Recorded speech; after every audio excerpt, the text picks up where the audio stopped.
Uhr 58. Dies wird heute von Bahnsteig 6 A bis C. Hauptbahnhof Neustadt Hauptbahnhof nur in the Leiden of platform.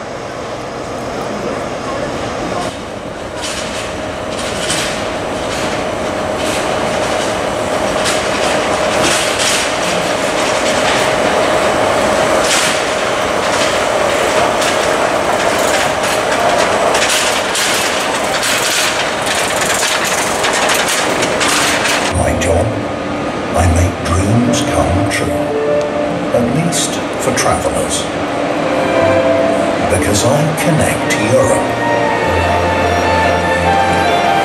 Just like that, overnight, from city to city. And I connect travel with the great feeling of protecting the environment at the same time, in comfort too. Or on your own, if you prefer. What are you dreaming of? Dream now, enjoy tomorrow. ÖBB Nightjet.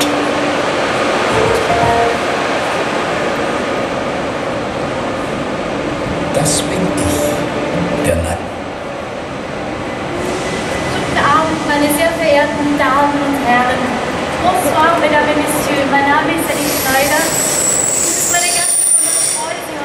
Premierenfahrt des Nightjets von Wien nach Paris über Linz, Salzburg, München und Strasbourg begrüßen zu dürfen. C'est un plaisir tout particulier de vous accueillir aujourd'hui à l'occasion du voyage inaugural du Nightjet de Vienne à Paris via Linz, Salzbourg, Munich et Strasbourg.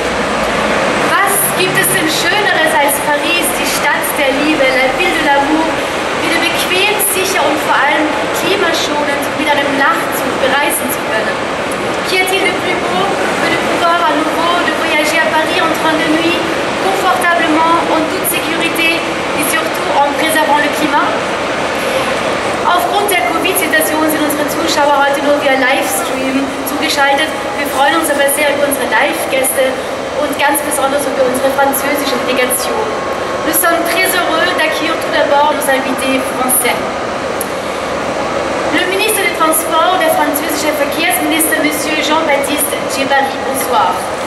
Monsieur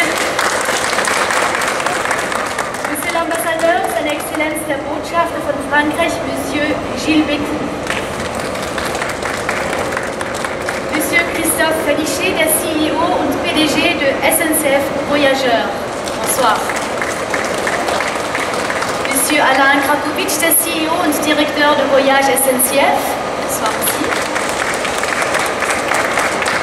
Sowie heute auch hier bei uns parmi nous aujourd'hui aussi der Leiter der Vertretung der Europäischen Kommission in Österreich, le chef de la représentation de la Commission européenne en Autriche, Dr. Martin Selmayr.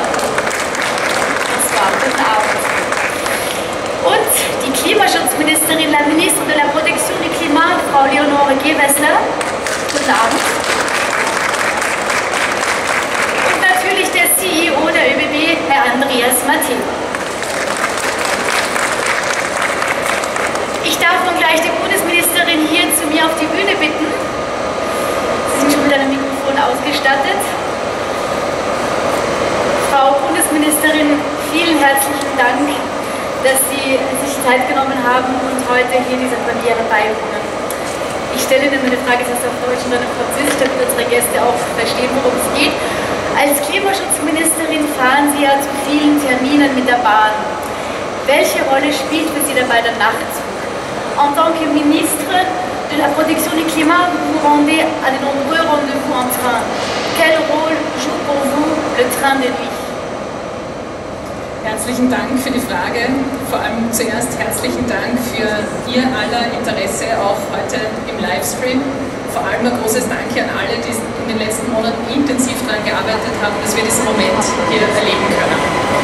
Lieber Kollege Djebbari, cher Jean-Baptiste, bienvenue à la gare centrale de Vienne. Je suis vraiment très heureuse que tu sois avec nous aujourd'hui. Lieber Herr Selmayr, lieber Andreas Manté, cher Monsieur Fanichet. Wir haben schon fast eine Tradition zum Fahrplanwechsel, eine neue Nightjet-Verbindung hier vom Hauptbahnhof in Wien verabschieden zu dürfen in einer der schönsten europäischen Hauptstädte. Auf Brüssel und Amsterdam folgt heute also Paris und das zeigt allein schon die Bedeutung, die die Nachtzüge wieder gewonnen haben, muss man sagen. Die Entscheidung der ÖBB vor einigen Jahren, das Nachtzugnetz zu revitalisieren, das war damals eine mutige Entscheidung für die Zukunft der Bahn, eine mutige Entscheidung für den Klimaschutz.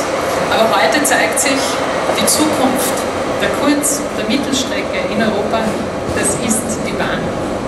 Wer mit dem Nachtzug fährt, der ist klimafreundlich unterwegs, ist bequem unterwegs und in immer mehr europäische Städte, ganz schön viele mittlerweile. Ich freue mich, sagen zu können, dass Wien die EU-Hauptstadt ist mit den meisten Nachtzugverbindungen in andere europäische Hauptstädte und ich sage das nicht ganz ohne Stolz als zuständige Ministerin in Österreich.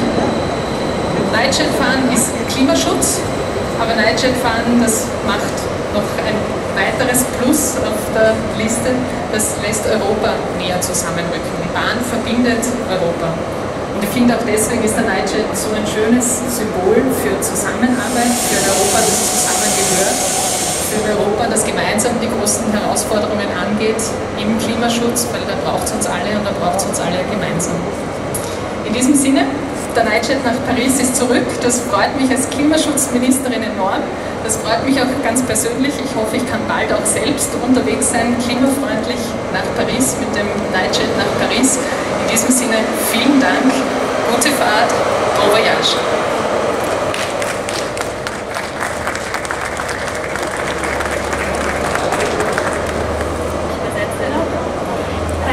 Madame la ministre, je voudrais remercier tous ceux qui ont travaillé si intensément ces derniers mois.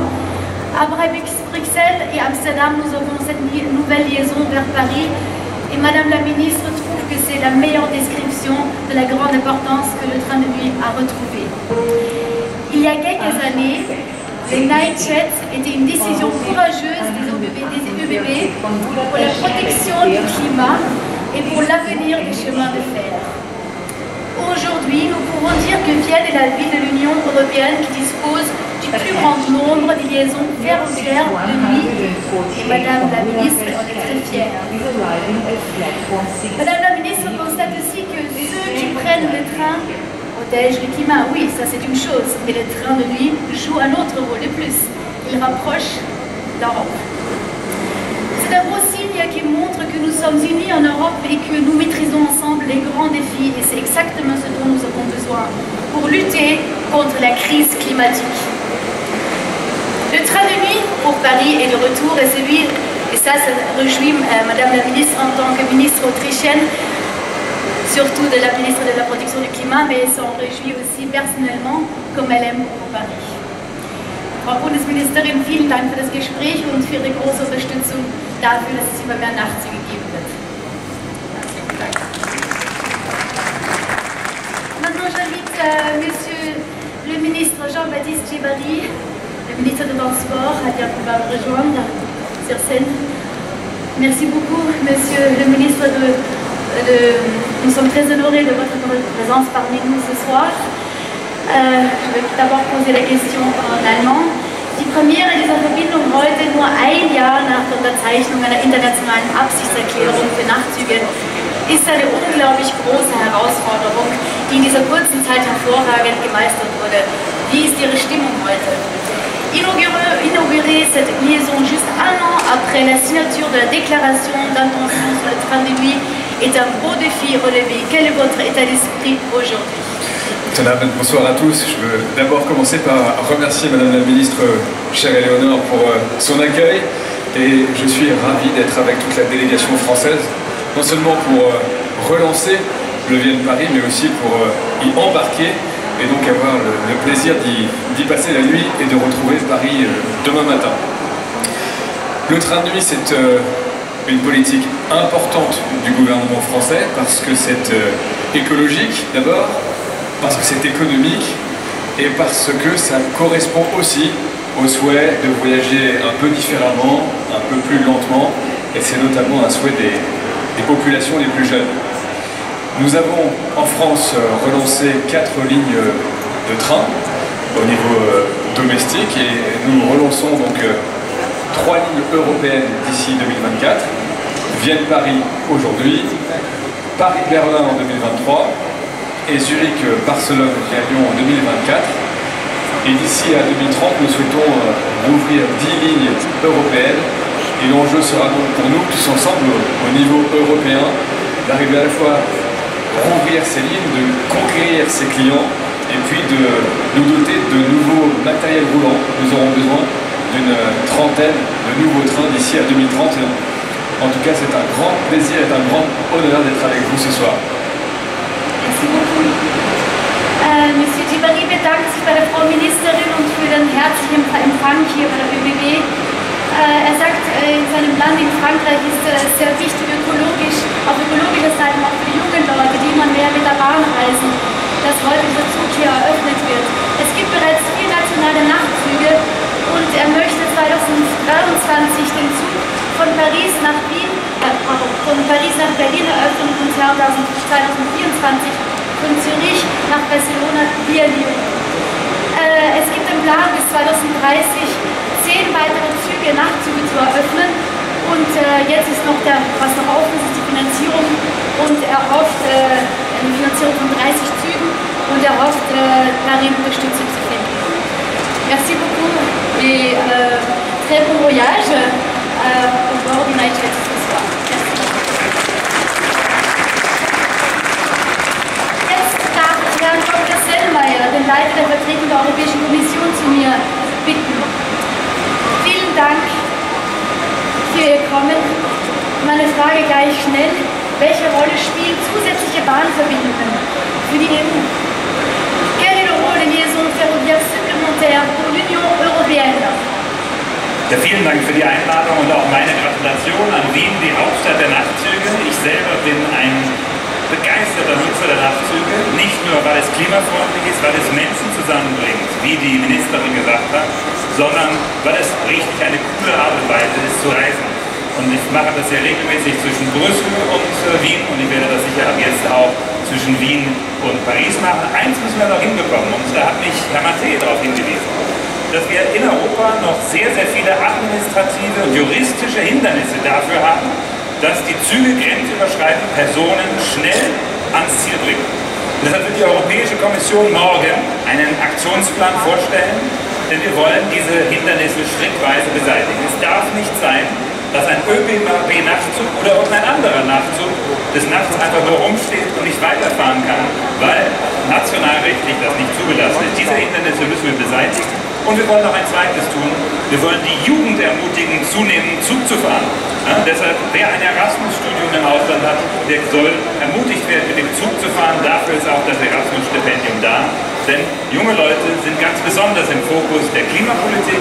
Es ist ihr Planet, es ist unser gemeinsamer Planet, es ist unsere Zukunft. Und deshalb sollten wir alle viel mehr Nachtzug fahren.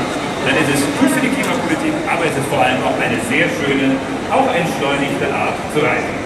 Mein Glückwunsch an Herrn Maté, die ÖBB und die vielen tollen Mitarbeiter der ÖBB, die das möglich machen. Monsieur Sellmeier est très heureux de participer à la renaissance du train de nuit entre Vienne et Paris. Il trouve l'engagement des ÖBB très précieux. Lui-même, il prend souvent les trains de nuit régulièrement. Et actuellement, les entreprises ferroviaires ont encore des obstacles techniques et administratifs à l'international, mais demain, la Commission européenne présentera un nouveau plan d'action pour traiter ces obstacles. Il dit que ce serait très important de motiver les jeunes, de prendre les trains, les étudiants d'Erasmus. Et actuellement, dans l'Union européenne, il y a un mouvement qui veut vraiment soutenir, ça veut dire que tout le monde veut protéger le climat, si j'ai bien compris et suivi. Et il félicite M. Maté à tout beaucoup d'avoir réussi ce soir, cette inauguration. Herr Dr. Sellmeier, danke für das Gespräch. Schön, dass Sie heute wieder bei uns waren. Vraiment, j'invite M. Fanichi à me rejoindre sur scène. Monsieur Fanichi, c'est un plaisir de vous avoir parmi nous ce soir. ma question en allemand d'abord. Was bedeutet dieses neue Angebot für die SNCF? Que représente cette nouvelle offre pour la SNCF? D'abord, merci à toutes et à tous d'être présents ici. C'est un moment très important pour la SNCF. Nous sommes très fiers du partenariat que nous avons signé en décembre 2020 avec nos collègues et amis d'OBB, DB et CFF.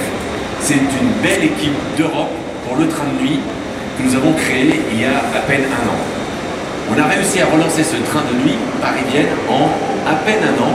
C'était un défi, c'était un pari, et nous avons réussi à le relever. Et je voulais ici publiquement remercier très chaleureusement l'ensemble des équipes d'OBB pour la qualité de notre relation, la mobilisation de nos équipes ensemble et dans chacun de nos pays, et bien évidemment pour tous les SNCF voyageurs. Ce soir, nous participons à un moment qu'on peut qualifier d'historique partout en Europe. Comme l'a dit Jean-Baptiste Djebari, nous vivons un renouveau des trains de nuit, un symbole d'une envie de mobilité plus écologique et d'une nouvelle façon de voyager à un autre rythme. L'Autriche et OBB, vous nous avez montré la voie. Et en engageant depuis plusieurs années cette relance, vous êtes devenus, en tout cas pour nous, la référence partout en Europe.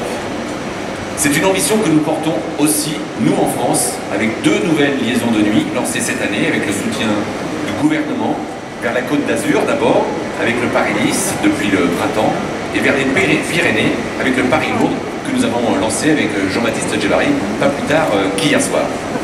Enfin, nous célébrons aussi ce soir le rôle du train pour relier les Européens. Quelle belle promesse que de proposer de partir ce soir, s'endormir à Vienne et se réveiller demain matin à Paris. Je ne sais pas s'il y fera beaucoup plus chaud, mais nous verrons bien. En tout cas, nous aurons le plaisir de redécouvrir Paris, nous, avec chacun de nos homologues. Et ce n'est qu'un début, puisqu'en 2023, nous proposerons aussi une liaison entre Paris et Berlin, comme nous l'indiquions à l'instant. L'Europe est dans le cœur de notre entreprise, au sein de la SNCF. Nous sommes fiers, tous les jours, de permettre aux voyageurs de traverser les frontières grâce aux différents trains que nous avons. Je pense bien évidemment aux Eurostar, aux Thalys, mais également aux TER, qui nous permettent de voyager un peu partout à nos frontières. Le Vienne-Paris, avec OBB, Deutsche Bahn et SNCF, c'est un nouveau symbole de cette Europe du train. Nous en sommes très fiers et aujourd'hui c'est un véritable coup d'envoi que nous souhaitions lancer avec nos homologues des OBB. Donc merci à nouveau pour votre accueil, cher Andreas Mata en particulier. Bon voyage à tous, vive le train de nuit, vive le SNCF Voyageurs. Merci infiniment. Merci beaucoup. Monsieur Fallisch ist sehr stolz auf die Partnerschaft und die Qualität der Beziehung mit den ÖBB und stolz darauf, diesen Start nur ein Jahr nach der Absichtserklärung geschafft zu haben. Er dankt allen Teams und heute ist für ihn ein historischer Tag. Es freuen davon in Europa wieder die Zukunft des Nachtzuges glauben.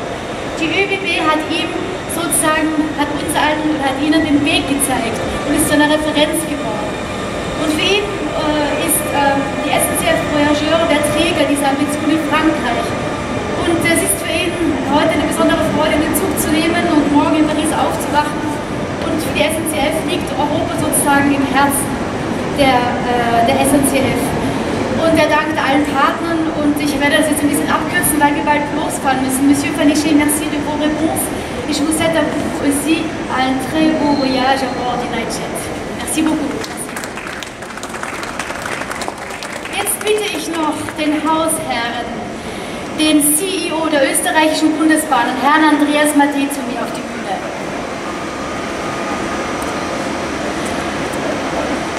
Guten Abend. Guten Abend, herzlichen Dank. Gerne, ich bemühe mich, Herr Maté. Sie stehen in ganz Europa mit Ihrem Namen für den Nightjet. Warum ist der Nightjet für die ÖBB so bedeutend? Monsieur Maté, vous représentez le Nightjet dans toute l'Europe avec votre nom. Pourquoi le Nightjet est-il si important pour les ÖBB? Ja, wir als ÖBB betrachten uns und sind vermutlich auch das größte Klimaschutzunternehmen Österreichs und der Nachtzug ist ein ganz wichtiges Symbol für nachhaltiges Reisen. Immerhin sind Sie mit dem Nachtzug 51 Mal klimafreundlicher unterwegs, als wenn Sie mit dem Flugzeug diese Strecke bewältigen.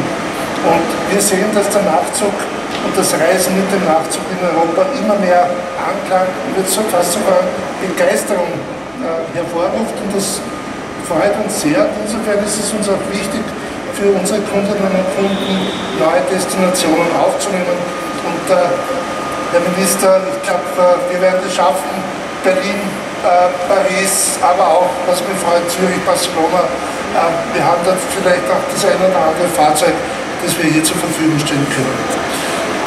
Weil es ist uns wichtig, dass wir das auch nicht standalone machen, sondern in Kooperation mit der französischen Bahn, der deutschen Bahn, hier in dem konkreten Fall bei diesem Nachtzug, aber auch mit unseren Schweizer Kollegen, weil wir nur gemeinsam ein europäisches Nachzugnetz aufbauen können. Und insofern bedanke ich mich bei der Frau Ministerin, beim Herrn Minister, bei unseren Kolleginnen und Kollegen aus der französischen Bahn für die gute Kooperation, die wir hier im Rahmen dieses Nachtzugprojektes hier bereits umsetzen könnten. Denn es braucht ein Stück weit auch die Unterstützung der Politik, Stichwort Harmonisierung.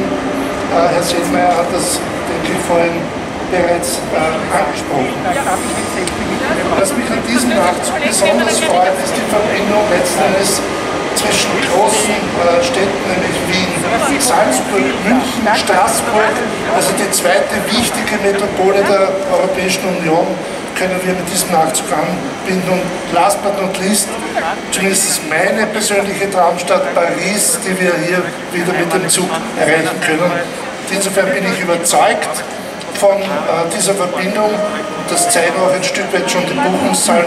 Und ich freue mich schon, viele Gäste an Bord unserer Nachtzüge begrüßen zu können und wünsche uns für heute und für alle Zukunft eine gute, sichere und erholsame Fahrt. In diesem Sinne ein herzliches Glück auf und danke. Dankeschön. Les ÖBB sont la plus grande entreprise de protection les ÖBB sont la plus grande entreprise de protection climatique d'Autriche et le train de nuit est un vecteur important de la mobilité durable. De voyager en train est 51 fois plus respectueux que de voyager en avion. Il est important d'ajouter de nouvelles destinations au réseau des trains de nuit et M. Maté souhaite doubler le nombre de passagers du Nightjet d'ici 2026. Il remercie tous les collègues qui ont rendu possible cette nouvelle liaison, les ÖBB, la SNCF et la Deutsche Bahn, sinon ça n'aurait pas été possible. Les entreprises ferroviaires ont besoin du soutien des politiques pour que les trains de nuit vivent une renaissance. Ils ont besoin d'harmonisation et de meilleures conditions financières. Monsieur Maté est d'ores et déjà convaincu du succès de cette liaison. Et oui, Monsieur Maté vient d'avouer, sa ville de rêve personnelle c'est Paris et maintenant il souhaite à tous les passagers inviter un incroyable premier voyage en Nightjet à Paris dans sa ville de rêve. Vielen Dank.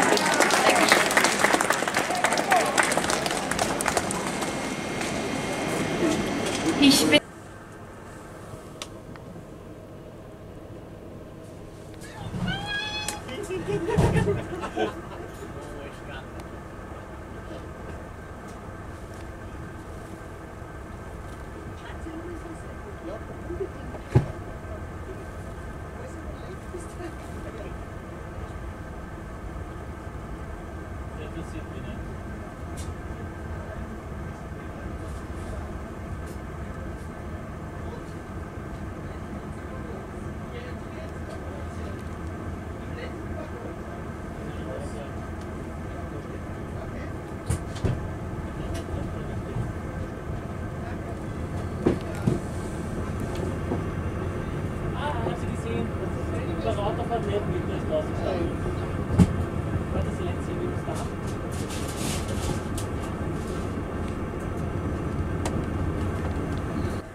Ganz hinten der Motor.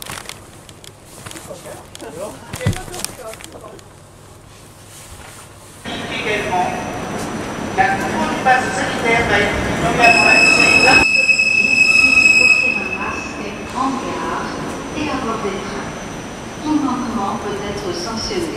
Pensez à appliquer les gestes barrières et lavez-vous les mains régulièrement.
Remercier le CEO de l'EBB pour son accueil, pour l'accueil à bord et la qualité du service. Je crois que c'est aussi une des grandes promesses du train de nuit.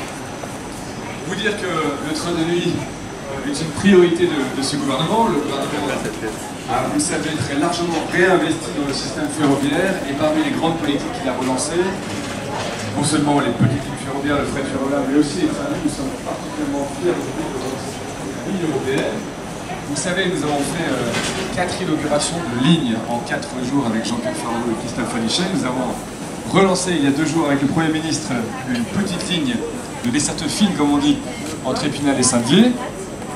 Nous avons relancé avant-hier soir de Paris 2 lignes de train de nuit national entre Paris et Briançon et entre Paris et Tarbes et Lourdes, Hendaye en saison. Et puis nous sommes heureux d'engager cette série de réouverture de lignes de train de nuit européennes avec Vienne-Paris aujourd'hui, avec Paris et Berlin en 2023 et l'objectif de rouvrir la ligne entre Zurich et Barcelone via Lyon en 2024. Et nous souhaitons pour la suite continuer d'œuvrer en européen en ouvrant d'ici 2030 une dizaine de lignes.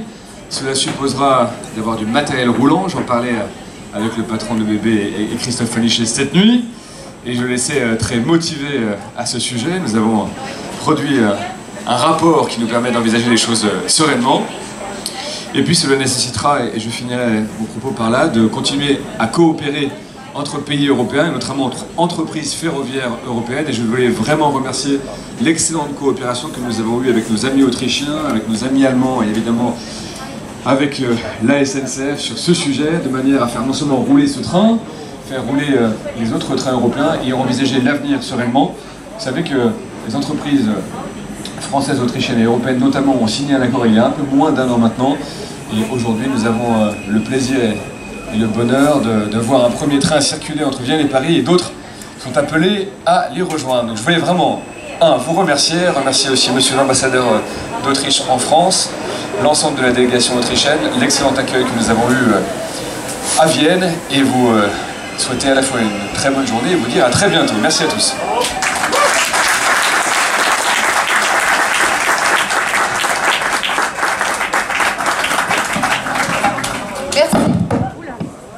Merci beaucoup, monsieur le ministre.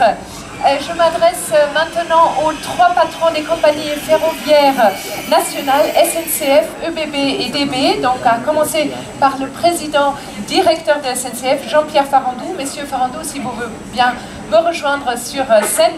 Donc, vous avez inauguré cette liaison juste 1 an après le Memorandum of Understanding sur les trains de nuit. Donc je pense qu'on peut dire que c'est vraiment, vous avez pu su relever ce défi. Comment vous vous sentez aujourd'hui?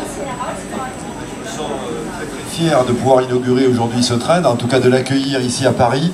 Je voudrais saluer bien sûr monsieur le ministre Djebbari qui nous a fait l'honneur et l'amitié d'être avec nous. On sait à quel point il est impliqué dans la relance des trains de nuit dans notre pays et en Europe. Bien sûr, saluer mes collègues, ça me fait très plaisir de recevoir le président des chemins de fer autrichiens, aussi le CEO de DB Fernverkehr. Je salue aussi bien sûr la présence des ambassadeurs. Merci beaucoup d'être avec nous aujourd'hui. C'est un jour de grande fierté parce que moi, vous savez, je suis un cheminot un petit peu ancien. J'ai connu le Paris-Vienne il y a quelques années, il y a longtemps. Et au fond, ça me fait très plaisir de revoir cette liaison qui revient. C'est un moment extraordinaire, le ministre nous l'a rappelé. Nous avons une vraie renaissance des trains de nuit en France et en Europe. En Europe, il faut souligner que l'impulsion décisive qui a été donnée par les chemins de fer autrichiens, je crois qu'on peut dire que c'est grâce aux EBB que cette idée de relancer des trains de nuit est arrivée en Europe. Et c'est bien volontiers qu'on a répondu favorablement à l'initiative que les EBB nous ont proposée de rentrer dans une joint venture avec les chemins de fer allemands, les chemins de fer suisses, les chemins de fer français et les chemins de fer autrichiens qui disposent de matériel formidable. Je crois que tout le monde a pu apprécier le confort pour les voyageurs à bord de ce train de nuit. Et puis en France aussi, on est aussi fiers que ces trains de nuit reviennent. Ils avaient été un petit peu délaissés. Et là, le ministre l'a redit, nous avons relancé plusieurs lignes en France cette année. La première, c'était au printemps, entre Paris et la Côte d'Azur, Nice, le célèbre train bleu, le Paris-Nice, qui marche très bien. On a eu beaucoup de clients pour cet été. Puis aussi, on a relancé des trains entre Paris et les Pyrénées, dans le sud, à la frontière espagnole, on les a lancés il y a 2 jours. Et là aussi, ça marche très bien. Toulouse, Tarbes et Lourdes. Voilà, donc très grande fierté. Je crois qu'à travers ça, c'est aussi tout le côté écologique du train qui est remis en avant. On sait que prendre le train, ça veut dire choisir le mode de transport qui protège le plus la planète. Je crois que c'est un engagement que nous partageons tous. Je sens une vraie conviction dans toutes les compagnies ferroviaires européennes pour dire le train est la solution. Nous sommes soutenus bien sûr par la Commission européenne. Vous savez qu'il y a le Green Deal au niveau européen. On sent vraiment un momentum très favorable aux ferroviaires avec des décisions très fortes prises et par l'Union européenne et par les gouvernements. C'est le cas en Autriche, c'est le cas en Allemagne. Bien sûr, la Suisse est très réputée pour sa politique ferroviaire. Et en France, je dois dire qu'on a de la chance. On a bien sûr un gouvernement qui s'engage très fort pour le ferroviaire. Donc vraiment un moment très favorable. Et tout ça pour nos clients. On rappelle que, les bénéficiaires de cette politique ferroviaire, ce sont nos clients qui font le choix de prendre le train pour voyager. Et donc c'est une très bonne nouvelle pour toutes les parties prenantes du ferroviaire. Très bien, merci. Juste une question, est-ce que vous avez un vœu pour 2022? Oui, j'ai un vœu, oui bien sûr. J'ai un vœu que ça continue. Voilà, que 2022 peut être vraiment une grande année du ferroviaire en France et en Europe. Je le disais, moi personnellement en France, je pousse un programme, une vision de faire 2 fois plus de passagers et 2 fois plus de marchandises dans les trains. Parce que là aujourd'hui on parle des passagers mais n'oublions pas non plus les marchandises. Je crois que c'est le moment de l'ambition, c'est le moment du volontarisme, c'est le moment de l'action. Côté français, vous savez que le président de la République française va prendre la présidence de l'Union européenne pendant 6 mois. Mais j'espère que pendant ces 6 mois-là, nous aurons des avancées décisives pour que vraiment le train, partout en Europe, et particulièrement dans les 4 pays qui ont été traversés par ce train, soit vraiment perçu par nos concitoyens comme le mode de demain. Certes, le ferroviaire est un peu ancien, mais je pense qu'il a un bel avenir devant lui. Merci beaucoup, Monsieur Farandou, pour ces mots très encourageants, formidables, très positifs. Wir machen jetzt auf Deutsch weiter mit Herrn Dr. Michael Petersen, Vorstandsvorsitzender der DB Fernverkehr AG. Vielleicht kommen Sie auch auf die Bühne. Ich gebe Ihnen le Mikro. Hallo, Herr Petersen. Hallo, schön, Sie hier begrüßen zu dürfen. Ja, Sie sind ja, der Nightjet hält in München an, da sind Sie sozusagen aufgesprungen auf den Zug. Wie wichtig sind denn Nachtzüge für Sie in der sogenannten Verkehrswende, das heißt in der ökologischen Transformation der Verkehrsbranche aus Ihrer Sicht? Ich glaube, wir sind uns alle einig, dass eine ökologische Verkehrswende, eine Mobilitätswende geht nur mit den Zügen, es geht nur mit der Schiene. Das heißt, wir müssen es versuchen, Verkehre zu verlagern, Güterverkehre, Personenverkehre aus der Luft von der Straße auf die Schiene. Und das wird eben nur funktionieren, wenn wir auch ein starkes europäisches Teamplay haben. Denn wir wissen alle, gerade die transeuropäischen Verkehre, die profitieren eben sehr davon, wenn hier starke Player, die SNCF, die DB, die ÖBB, die SBB zusammenarbeiten, damit wir diese Verkehre organisieren. Alleine kann das keiner. Niemand kann hier in einem zersplitterten europäischen Markt erfolgreich sein. Gemeinsam können wir das schaffen und deswegen bin ich so stolz, dass wir diesen Zug haben. Das ist nicht nur ein Start, das ist ein Weitergehen der Kooperation der vergangenen Jahre und da wird noch viel mehr kommen. Und bei dieser Kooperation, welche Rolle spielt denn da die DB? Wie viel DB steckt in diesen Nachtzügen? Wir sind hier ein ganz starker Kooperationspartner. Wir stellen Triebfahrzeugführer, wir bestellen die Trassen, wir organisieren den Vertrieb in den deutschen Märkten. Und ich glaube, Deutschland hat mit seiner zentralen geologischen Lage in Europa auch eine zentrale Position in diesen europäischen Nachtverkehren. Und wir sind natürlich auch diejenigen, die Material bereitstellen. Wir haben beispielsweise Intercity-Züge, Sitzwagen, die wir an die Schlaf- und an die Liegewagen mit anhängen, damit hier auch mehr Transport möglich ist. Und wenn ich beispielsweise auf den Nachtzug schaue, der von Zürich nach Amsterdam fährt, dann ist das eine ganz, ganz wichtige Verbindung, auch innerdeutsch bzw. transeuropäisch. Da können Leute beispielsweise morgens in Köln einsteigen und sind noch in weniger als 3 Stunden in Amsterdam. Dasselbe ist, sie können am selben Abend noch zurückfahren. Und das verbindet die europäischen Länder. Hier müssen wir starke Verbindungen schaffen und das schafft keiner alleine und Deutschland ist hier bereit, seinen Teil in dieser Kooperation beizutragen. Okay, vielleicht noch ein kleines Wort über eine persönliche Note, weil diesen Nachtzügen haftet ja auch so ein bisschen was Romantisches an. Also irgendwie, die meisten Leute haben eine Verbindung, also ich zum Beispiel bin früher Nachtzug mit meinen Eltern gefahren. Es ist schön, das sind schöne Erinnerungen. Was denken Sie da persönlich dazu? Also für mich verkörpern die Nachtzugverkehre tatsächlich die europäische Idee. Und ich glaube halt, dass es sehr, sehr schön ist, man kann abends in einer europäischen Metropole einschlafen, man wacht am nächsten Morgen in einer europäischen Metropole auf und ich glaube, nirgendwo reist man in so internationaler Gesellschaft. Zunächst von meiner Seite ein herzliches Servus, ein Bonjour à tous. Ja, die Reise war ein Freudentag für mich, ganz klar. Es war ein lang gehegter Traum, diese Verbindung Wien-Paris wieder sozusagen einzuführen. Es ist bequemes Reisen, es ist gelebter Klimaschutz, was will man mehr, als sozusagen mit den Nachtzügen hier auch ein klares Symbol für nachhaltiges, sicheres und bequemes Reisen zu gewährleisten. Genau, die Nachtzüge, kann man ja heute sagen, erleben ja so eine Art Renaissance. Was sind die Gründe für den Erfolg? Ja, es ist eine andere Form des Reisens, wo man, Herr Petersen hat es vorhin gesagt, du im Herzen einer Metropole einsteigst und im Herzen einer Metropole wieder aussteigst.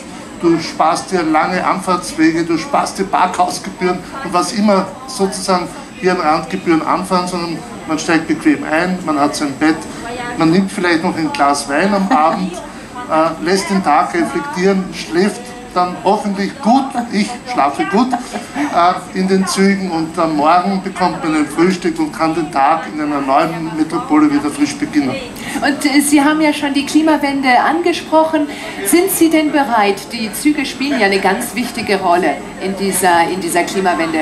Ja, die Bahnen haben eindeutig ein Jahrzehnt der Bahnen vor sich, denn Europa braucht mehr Bahn, um letztendlich die Klimaziele, die wir uns alle vorgenommen haben, zu erreichen. Europa braucht aber auch deshalb Bahnen, weil die Bahnen verbinden Menschen und Märkte. Das ist mir ein ganz besonderes Anliegen und ich glaube, wir sind hier ein gelebtes Zeichen dafür, dass wir Bahnen immer Kooperationen haben, denn an den Grenzen gibt es keine Lücke in den Schienen, sondern sie gehen durch und das ist ein, glaube ich, ganz wichtiges Symbol der Verbindung und des europäischen Gedankens. Bei allen Notwendigkeiten der Harmonisierung selbstverständlich, aber vom Grundsatz her wollen wir Menschen und Märkte miteinander verbinden und der Nachtzug ist ein dafür auch wichtiges Symbol. Sehr schön, vielen Dank für das schöne Schlusswort. Ich schlage Ihnen jetzt vor, dass wir ein Foto machen, alle zusammen. Vielleicht nehmen Sie noch mal kurz die Masken ab. Je pense, on va immortaliser ce grand moment. Voilà.